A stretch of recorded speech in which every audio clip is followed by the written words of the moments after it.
সন্ধিয়া বন্ধু বান্ধৱীসকল, বিবি ডিজিটেলৰ আজিৰ আলোচ্য বিষয় হৈছে উত্তৰ পূব ভাৰতৰ ৰাজ্যসমূহ। ইতিমধ্যে আমি উত্তৰ পূব ভাৰতৰ ৰাজ্যসমূহৰ বিষয়ে আলোচনা কৰিছোঁ।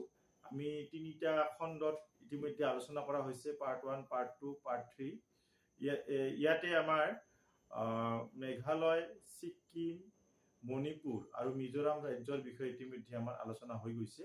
আজি আমি অৰুণাচল প্ৰদেশৰ কিছু প্ৰশ্ন লৈ আপোনালোকৰ ওচৰত হাজিৰ হৈছোঁ। আজি অৰুণাচল প্ৰদেশৰ বিষয়ে আমি কিছু কথা আপোনালোকৰ ওচৰত অৱগত কৰিম। ইয়াৰে প্ৰথম প্ৰশ্ন যিটো হৈছে এইটো হৈছে উত্তৰ পূব ভাৰতৰ বৃহত্তম ৰাজ্য হ'ল ক অসম, খ অৰুণাচল প্ৰদেশ, গ মেঘালয় আৰু ঘ ত্ৰিপুৰা। ইয়াৰে শুদ্ধ অপশ্যনটো হৈছে খ নম্বৰ অপশ্যন অৰুণাচল প্ৰদেশ। এই অৰুণাচল প্ৰদেশ উত্তৰ পূব ভাৰতৰ আটাইতকৈ ডাঙৰ ৰাজ্য। তাৰ পিছত আছে আমাৰ অসমখন আছে। অৰুণাচল প্ৰদেশৰ মাটিকালি কিমান এইটো আমি মনত ৰাখিব লাগিব।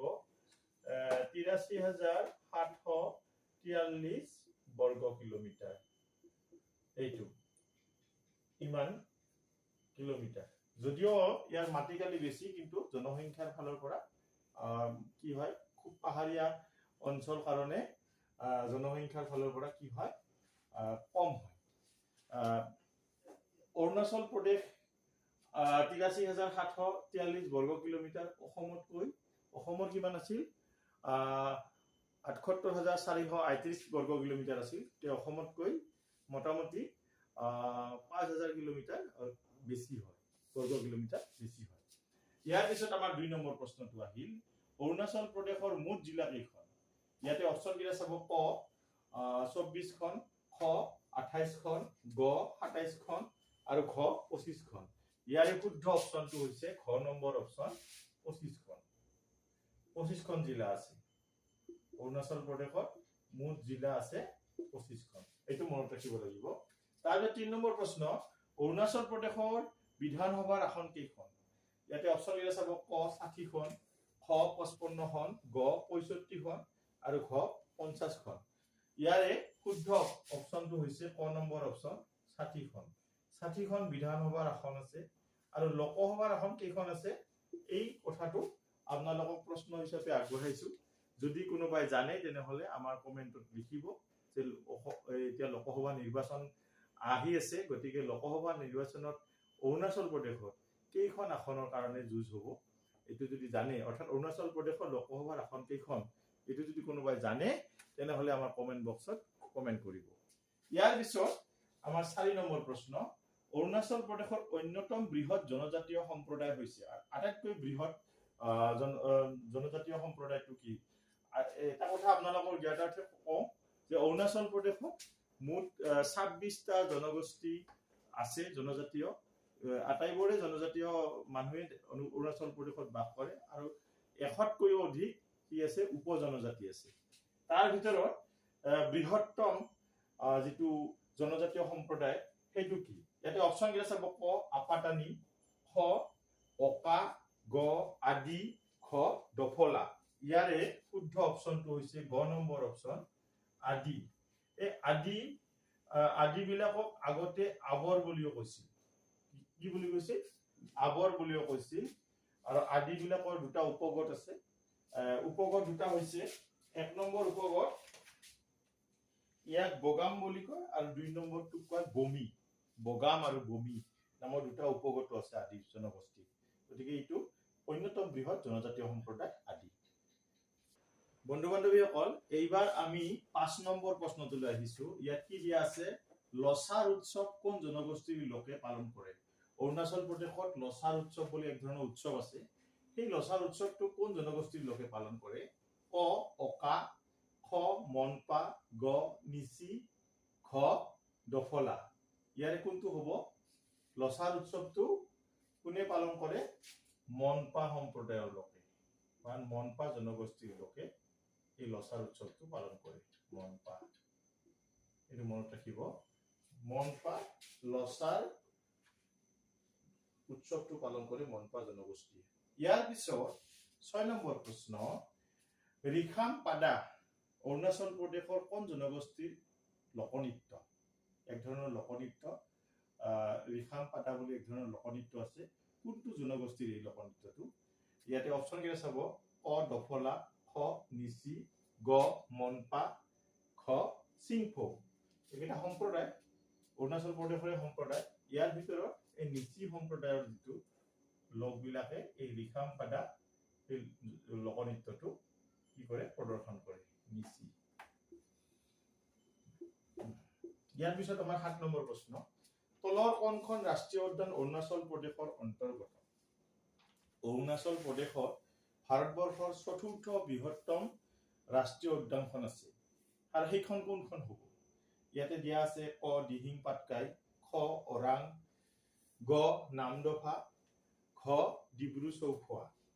ইয়াৰে শুদ্ধ অপশ্যনটো হৈছে গ নম্বৰ নামদফা নেশ্যনেল পাৰ্ক। ই প্ৰধানকৈ বিভিন্ন ধৰণৰ বাঘৰ কাৰণে বিখ্যাত। লগতে ইয়াতে গিবন বুলি এক ধৰণৰ বান্দৰৰ প্ৰজাতি এক ধৰণৰ পোৱা যায়। তাৰপিছত ইয়াত বৰফত থকা নাহৰ ফুটুকী বাঘো পোৱা যায়। এইবিলাকৰ কাৰণে এই নামদফাৰ ৰাষ্ট্ৰীয় উদ্যানখন বিখ্যাত হয়, নামদফা নেশ্যনেল পাৰ্ক। আৰু এইখন আমাৰ ভাৰতবৰ্ষৰ 4ৰ্থ বৃহত্তম নেশ্যনেল পাৰ্ক, এইটো মনত ৰাখিব। ইয়াৰ পিছত 8 নম্বৰ প্ৰশ্ন, অৰুণাচল প্ৰদেশৰ কোনবিধ খেলক জীৱন মৃত্যুৰ খেল হিচাপে গণ্য কৰা হয়?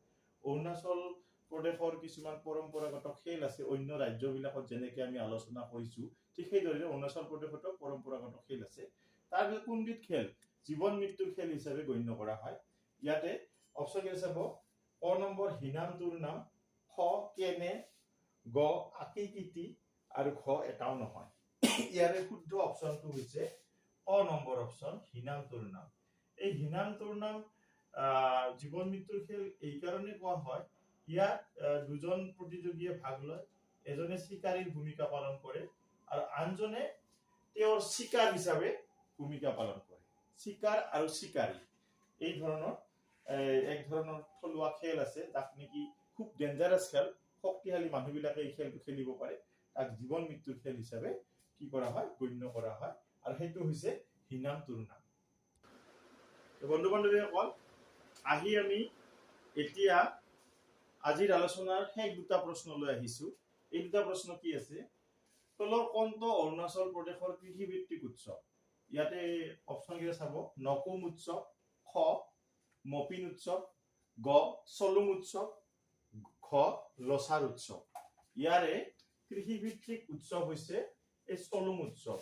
এই চলুং উৎসৱ প্ৰধানকৈ আদি সম্প্ৰদায়ৰ বা আদি জনগোষ্ঠীৰ লোকসকলে পালন কৰে। চলুং উৎসৱ ই কৃষিৰ লগত জড়িত, আৰু ইয়াতে আদি যুৱতীসকলে এক ধৰণৰ নৃত্য প্ৰদৰ্শন কৰে, আৰু সেই নৃত্যটো কি বুলি কয়, পনুং নৃত্য বুলি কয়।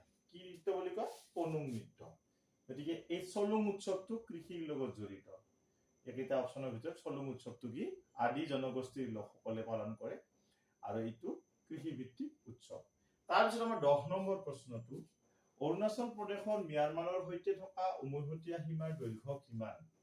ইয়াতে ক নম্বৰ অপশ্যন 440 কিলোমিটাৰ, খ 445 কিলোমিটাৰ, গ 450 কিলোমিটাৰ, আৰু খ 435 কিলোমিটাৰ। ইয়াৰ শুদ্ধ অপশ্যনটো হৈছে এই ক নম্বৰ অপশ্যন 440 কিলোমিটাৰ। 440 কিলোমিটাৰ। গতিকে এইখিনিয়ে আজি আমি 10টা এই প্ৰশ্ন আলোচনা কৰিলো। আচলতে এই 10টা প্ৰশ্ন আলোচনা কৰাৰ উপৰিও অৰুণাচল প্ৰদেশৰ আৰু কিছুমান হয়তো জানিবলগীয়া কথা থাকিব, আৰু সেইখিনি আমি পাৰিলে পৰৱৰ্তী আলোচনাত আমি দিব চেষ্টা কৰিম। গতিকে আপোনালোকে এইখিনি আজিৰ যিখিনি আলোচনা হ'ল কেনে পালে সেইটো জনাব, আৰু যদি ভাল লাগে তেতিয়া লাইক শ্বেয়াৰ কমেণ্ট কৰিব নাপাহৰিব। ইয়াৰ পিছত আমি এই শিতানৰ আৰু পাৰ্ট আজি 4 হ'ল, আৰু পাৰ্ট 5লৈকে আমি যাম। পৰৱৰ্তী আলোচনাত আমি পাৰ্ট 5লৈ আহিম, আৰু তাতে আৰু আমি উত্তৰ পূব ভাৰতৰ 2-এখন ৰাজ্যৰ বিষয়ে আলোচনা কৰিম। গতিকে এইখিনি আজি নিশ্চয় আপোনালোকৰ ভাল লাগিছে। গতিকে ইয়াৰ পিছত আমি আৰু বেলেগ বেলেগ শিতানৰ যিবিলাক আলোচনা আমাৰ বাকী আছে, সেই আলোচনাবিলাক আমি সময়মতে আগবঢ়াম। আৰু পৰীক্ষা যেহেতু আমাৰ এক্সাম আহিব আৰু 2-1 মাহৰ ভিতৰত এক্সামৰ হয়তো নটিফিকেশ্যন ওলাব, গতিকে আমি সাজু হ'বৰ সময় হৈছে। গতিকে আপোনালোকে ৰেগুলাৰলি আমাৰ ভিডিঅ'বিলাক চাই থাকিব আৰু যদি আপোনালোকৰ কিবা গঠনমূলক দিহা পৰামৰ্শ থাকে আমাক জনাবলৈ নাপাহৰিব। এইখিনিয়ে আজিলৈ ইমানতে এৰিব বিচাৰিছোঁ। পৰৱৰ্তী পৰ্যায়ত আৰু উন্নতমানৰ ভিডিঅ'লৈ আপোনালোকৰ ওচৰত হাজিৰ হ'ম। গতিকে আজিলৈ ইমানতে সামৰিছোঁ। ধন্যবাদ। শুভৰাত্ৰি।